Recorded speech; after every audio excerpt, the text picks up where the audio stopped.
What's up, YouTube and Gen 1 Insight viewers? We have a very special opportunity today. I paid a visit to my friend, John, also known as Mutter. Why Mutter? Mutter is a racehorse that is particularly good at running through mud. And it's a name I earned when I mountain biked in college. Epic. And it applies to my career as well. So, so John is an electrical engineer. Yep. And he has done things near and far, but his passion project is the Gen 1 Insight, which you are now looking at 3 of. 1, 2, and we got Garage Queen back there. And John is probably best known in the community as the developer, innovator, inventor, Tony Stark of what we call Linsight, which is lithium battery control module. And it is a way to upgrade your battery system from the primitive architecture these cars came with 25 years ago into modern day options. So I was able to pay a visit with him today. He lives a few hours away, and we've been hanging out, doing a little work on the car, my car, his car. And John is going to talk to us about a couple things. Going to talk to us about your 2 lithium options for the Gen 1 Insight, which is 00 through 06. And then going to talk to us about a new innovation, which is just hitting the market, LI Control. Yep. So why don't we start with, tell us about the architecture for the lithium setup, why you have 2. We have this is one car that has... Yeah, so this car has the 5 amp hour G3 conversion, which is similar in energy capacity to the stock nickel metal hydride pack, but it's modern in lithium. So this is a 5 amp hour pack. It's about 900 watt hours. And it reuses most of the OEM components. So the OEM case, the fan housing. You can see it's mostly the same if you're familiar with the Insight. And if you're not, that's basically what the Insight bay will typically look like. This is the option I came out with a couple years back. And I've now come out with a second option, which is in this car over here. And let me just, for contrast, say, when this is done, you pull the, I forget, 24, 36 D6 cells of D cells out, and you fit in the... Oh my, yeah, so the Eureka moment, I was always looking for a lithium battery that would fit in this OEM enclosure, and we found one, the G3 Honda Insight of all the cars. It fits perfectly. I feel like it was the same engineer, you know, Right. He was a fresh young engineer when he designed the Insight 25 years ago, and this was probably his... I'm retiring at the end of this, but I think he picked the same dimensions, or she, because those batteries fit in there perfectly. Literally perfectly. Literally perfectly. If they were any bigger, they wouldn't fit. Right. So yeah, that was the first project, and then we actually found a different module, which is out of the Ford motor vehicle. It's the FOMOCO. We call it the 47 amp hour FOMOCO pack.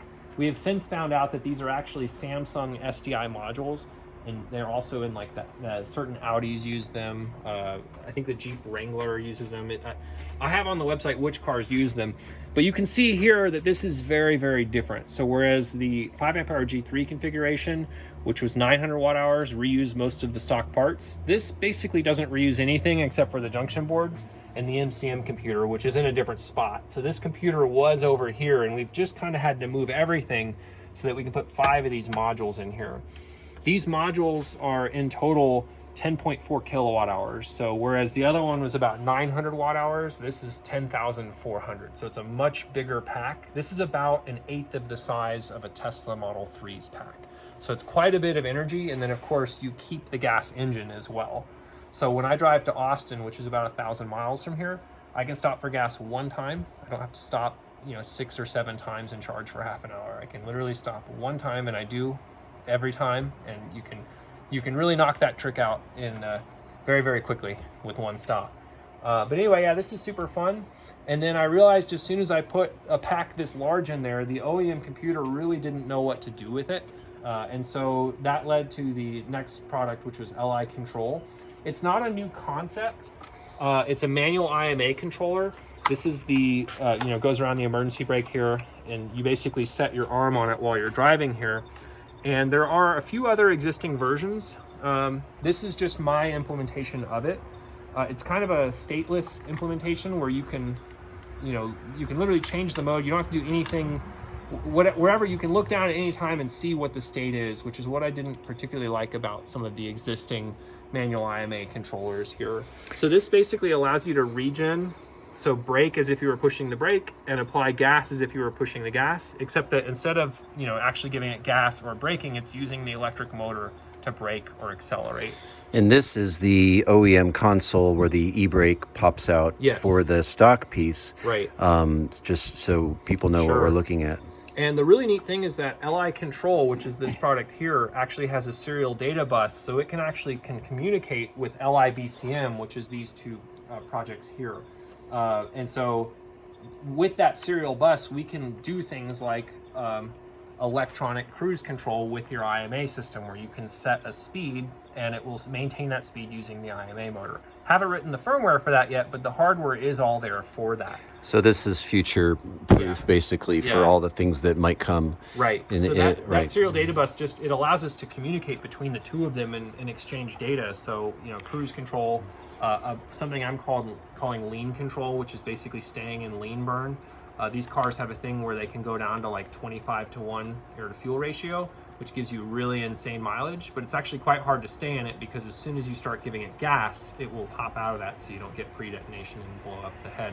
I'm sure I said that wrong. I actually know very little about engines, but I do know that lean burn doesn't work when you're pushing the engine really hard, because it will get hot. And so this basically, when you're in lean control, again, haven't written the firmware for it, but it is all supported. The hardware is all there for it. Basically, it will keep you in lean burn by applying IMA motor, electric motor power, instead of gas engine. So lots of cool feature functionality. Yeah. It's all open source. So one thing I wanted to point out is that all of this is open source. So any part of this that you want, if you want to make it for your car, do whatever, like, it's all there. You can. Yeah. So. And so people can get, because this is just a primer, more information. Your website is linsigh.org. And GHT, Linsight, L-with-insight.org. Yep. And you'll find all kinds of info, how to order his products, etc.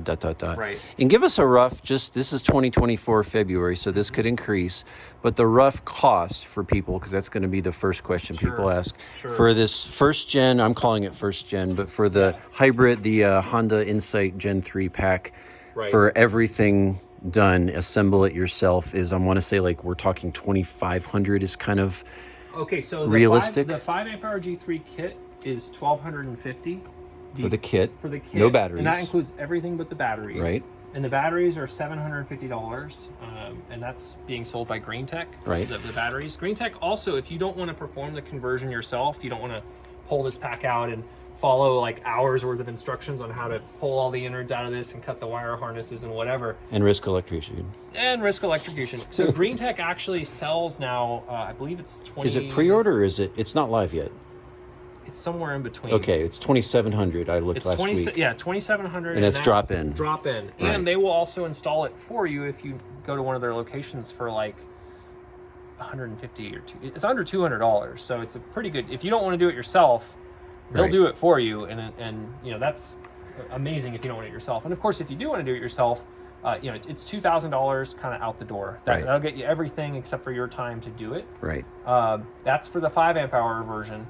The 47 amp hour version really just depends. There's a lot of options for it. Let's say you just said, you know, I'm into this car. Right. Like, you know, I'm betting the farm on it. I'm going all the way, which, to be honest, is probably what most people are going to do. Or I don't want to get an electric vehicle. You know, I still like this car, but it's slow, the battery's dead, etc.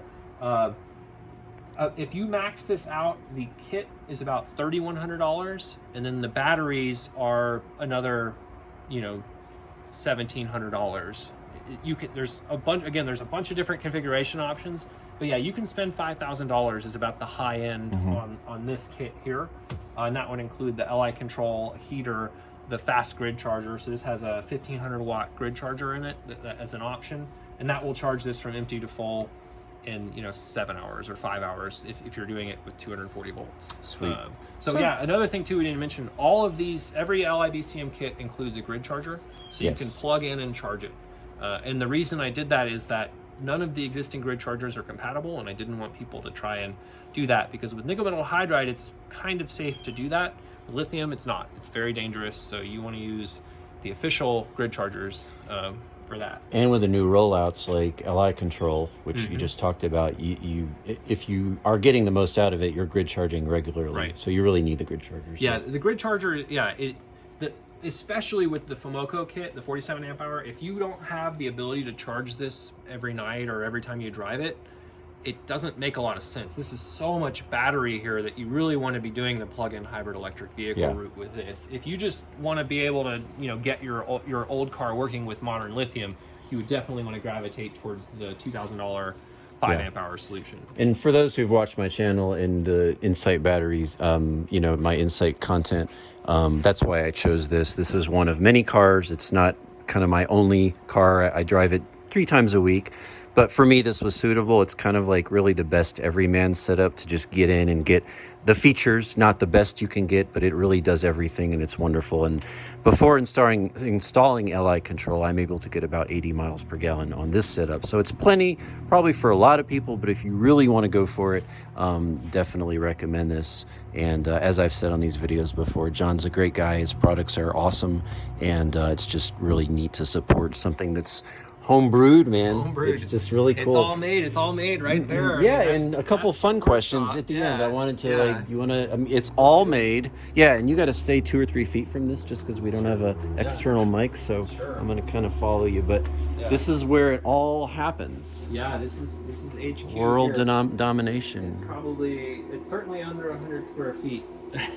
In fact, when we first met, I had another car here that I was trying to give you. That's right. That's right. And that was to do this. Yeah. You were getting rid of the car. To do this a couple years back, but it's definitely, everything has its right place that it should be. And one of the constraints of being in such a small space is that I do everything in batches, so I don't have like a continuous production line that I would have if I had like 1,000 square feet of space to do this in.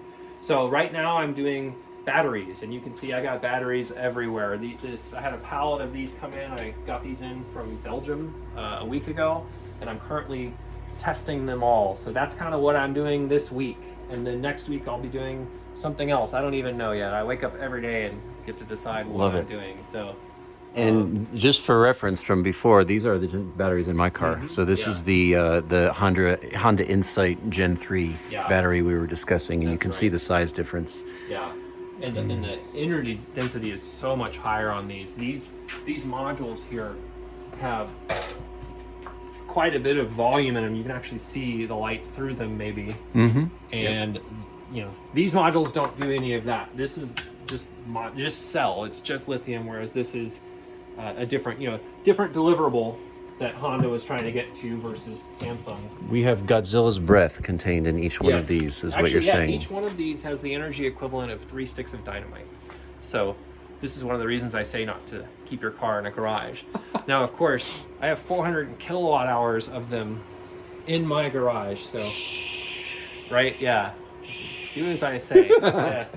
But yeah, no, this is it here. I mean, I've got some kits down here ready. This is the pick and place machine. This machine has been pulled out of the grave several times. You can see it's missing some of the buttons and whatnot. I actually had to replace the screen on the back of it. It didn't survive a move, so. There's a little bit of mad scientist going on here, and I think that's a general way to describe these cars. Absolutely. Especially those continuing to run and maintain them, because kind of the general, the number one rule of Honda Insights, I was told before I got into them, is nobody should own a Gen 1 Honda Insight. And the reason is there's a lot of quirks, and you kind of got to be your own mechanic, and you got to hang out with people like this. And I love the community. I think that's probably the main reason why I drive the car, is I just love the community. It's very unique and very and vibrant. It's vibrant. It's eclectic. It's a lot of thinking, a lot of innovating. Right. And more than anything, I would just say this is what drew me in, the passion for the car, which is my final question I wanted to ask you. Why the Honda Insight? Yeah. Why this weird car that there's probably 3,000 left maybe in America? I bet it's more, but yeah. Is it more? 4,000 or 5,000? Not many? I think some of the high numbers are maybe 6 or 7, but yeah. Not many. There were only 17,000 ever, so that's the pool. So we're 25 years later and you're still developing. Why? I enjoy it. It's a passion project among all the other things. It's a passion project, and I don't know. I don't know that I have a reason necessarily, other than that I really enjoy it. It's fun. Again, I just love the community on it, and it's a great, I don't know, great thing to keep doing. I would add to that, to me, the thing that I think more than anything, the efficiency is cool, the rareness is cool, the fact that it was the first hybrid is cool in America. But to me, the thing that's the coolest, and maybe you could identify with this, is the fact that it's just uncompromising. Yeah. And the fact that whoever made these just didn't care. Right. It was like, we're gonna spare no expense, and we will just be uncompromising in our vision to make the best, most efficient car in the world. And they did. Sure. And at the cost of everything else. Right. They took all the points and put them in the one category of fuel efficiency.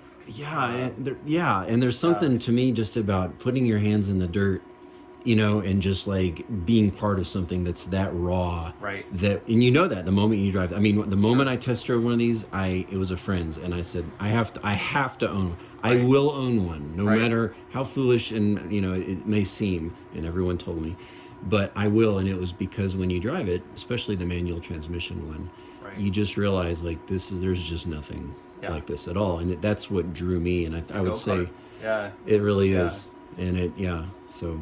And it's a 99 horsepower go-kart now. The LiBCM does add some power, and they're the plus 40% current hack that Isaac and Peter developed. I mean, 99 horsepower in a car that weighs 1,850 pounds it's better than 67 or 73, however you look at it. So for sure. Yeah, absolutely. Awesome. Yeah.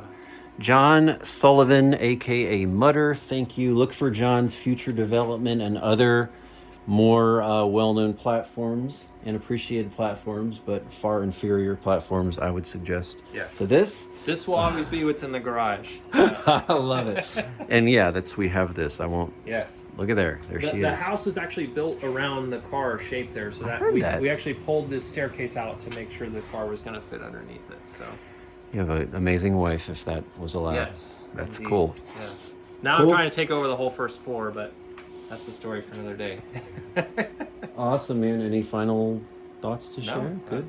Awesome. Yeah. Well, thank you for your time for me and for this video. And I hope I just really want to direct people to, again, linsight.org. Yep. And look John up and support what he's doing. It's a really wonderful thing to support. Super fun. Yeah. Awesome, bro. Thank you so much. Thank you.